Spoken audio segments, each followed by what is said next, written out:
Hi అండి. మన birthday ఎప్పుడైనా సరే నార్మల్ డేస్ లో పడిపోతే నాన్ వెజ్ ఉండదని చెప్పేసి చాలా ఫీల్ అయిపోతూ ఉంటాం కదా. నేను కూడా అంతే అండి. నాకైతే నాన్ వెజ్ అంటే అంత ఇష్టం అనమాట. సో చాలా డేస్ తర్వాత మా ఇంట్లో అయితే రొయ్యలు ఉండారనమాట. మా హస్బెండ్ కి కొంచెం దొగ్గని చెప్పేసి ఇంట్లో అయితే రొయ్యలు అయితే ఉండరండి. ఈ రోజు అయితే మా ఇంట్లో స్పెషల్స్ ఏంటో చూపించేస్తాను.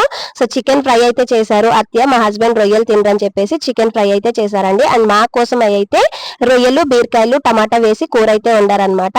అండ్ నెక్స్ట్ వచ్చేసి ఇది వచ్చేసి మా చిన్న పాప కోసం చింతపండు జారు, మా పెద్ద పాపకి మాకు వచ్చేసి ఉడకపెట్టిన గుడ్లు. నెక్స్ట్ వచ్చేసి రైస్ అనమాట. ఆల్రెడీ ఇంట్లో అందరూ కూడా భోజనం అయితే చేశారండి. ఇవి వచ్చేసి మిల్లెట్ దోశలు అనమాట. సో హెల్త్ కి అయితే చాలా మంచిదండి. ఇది వచ్చేసి మటన్ పచ్చడి, చికెన్ పచ్చడి, రొయ్యల పచ్చడి.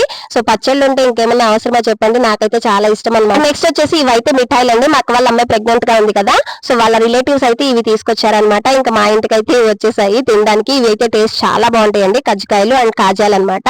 ఇవైతే నార్మల్ స్వీట్స్. ఇక్కడ స్వీట్స్ కూడా చాలా బాగుంటాయండి. వీడియో నచ్చితే లైక్ చేయండి, అలాగే ఛానల్ ని సబ్స్క్రైబ్ చేసుకోండి.